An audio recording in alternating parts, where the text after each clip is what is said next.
SKN40 രണ്ടാം ഘട്ടം ജ്യോതിർഗമയുടെ ഭാഗമായുള്ള ബോധവത്കരണ പരിപാടികൾ തുടരുകയാണ്. രണ്ടാം വാരത്തിലെ പരിപാടികൾ വൈവിധ്യം കൊണ്ടും ജനകീയ പങ്കാളിത്തം കൊണ്ടും ശ്രദ്ധേയമായി.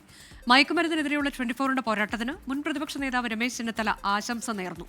വിദ്യാർത്ഥികളെ മയക്കുമരുന്നിന്റെ പിടിയിൽ നിന്ന് മോചിപ്പിക്കുകയാണ് 1 വർഷം നീളുന്ന പ്രചാരണ പരിപാടിയുടെ ലക്ഷ്യം. ഇന്ത്യൻ മീഡിയ കണ്ട ഏറ്റവും വലിയ ബോധവൽക്കരണ യജ്ഞം ഇവിടെ ആരംഭിക്കുന്നു. നിങ്ങൾക്കറിയുന്ന പോലെ SKN40യുടെ രണ്ടാം ഘട്ടമാണ്. ലഹരിക്കെതിരെ നമ്മൾ തുടങ്ങി വെച്ച പോരാട്ടം തുടരുകയാണ്. സ്കൂളുകളിലും കോളേജുകളിലും വിപുലമായ ബോധവത്കരണ പരിപാടികളാണ് SKN40 രണ്ടാം ഘട്ടം ജ്യോതിർഗമയിൽ 24 സംഘടിപ്പിക്കുന്നത്. 24നെ അഭിനന്ദിച്ച് മുൻ പ്രതിപക്ഷ നേതാവ് രമേശ് ചെന്നിത്തല. തീർച്ചയായും കോളേജിലും സ്കൂളിലും പഠിക്കുന്ന കുട്ടികൾക്ക് പുതിയ അവബോധമുണ്ടാകും. അതിന് നിങ്ങൾ നടത്തുന്ന ഈ പ്രവർത്തനങ്ങൾക്ക് എൻ്റെ പൂർണ്ണ പിന്തുണയുണ്ടാകും.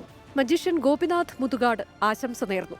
ചലച്ചിത്ര താരം ടിനി ടോം തത്സമയം അതിഥിയായി എത്തി. ഈ മദ്യവും മയക്കുമരുന്നും വരുത്തിവെക്കുന്ന വിനയുടെ ചിത്രം പറഞ്ഞു കൊടുക്കുക എന്ന് പറയുന്ന ഏറ്റവും പ്രാമുഖ്യമേറുന്നൊരു കാര്യത്തിലേക്കാണ് 24 ന്യൂസ് ഇറങ്ങിയിരിക്കുന്നത്. ജില്ലകളിൽ നടന്ന മയക്കുമരുന്ന് മഹാവിപത്ത് പരിപാടിയിൽ ലഹരിക്കെതിരെ പോരാട്ടം നടത്തുന്നവർ ഭാഗമായി. ലഹരിയിൽ നിന്ന് മുക്തി നേടിയവരും ലഹരി വിമുക്ത കൂട്ടായ്മയിൽ പ്രവർത്തിക്കുന്നവരും അനുഭവങ്ങൾ പങ്കുവച്ചു. ആറന്മുളയിലെ തെക്കേമുറി പള്ളിയോടത്തിന്റെ ലഹരി വിരുദ്ധ വഞ്ചിപ്പാട്ട് ഉൾപ്പെടെ വിവിധ കലാപരിപാടികളും നടന്നു. News desk 24. ലോകത്തെവിടെയായാലും ഏത് സമയത്തും 24 വാർത്തകളും ഓഗ്മെന്റഡ് റിയാലിറ്റി പാക്കേജുകളും എക്സ്പ്ലെയിനറുകളും വിശദമായി കാണാൻ ഞങ്ങളുടെ യൂട്യൂബ് ചാനൽ നിങ്ങൾക്ക് സബ്സ്ക്രൈബ് ചെയ്യാം.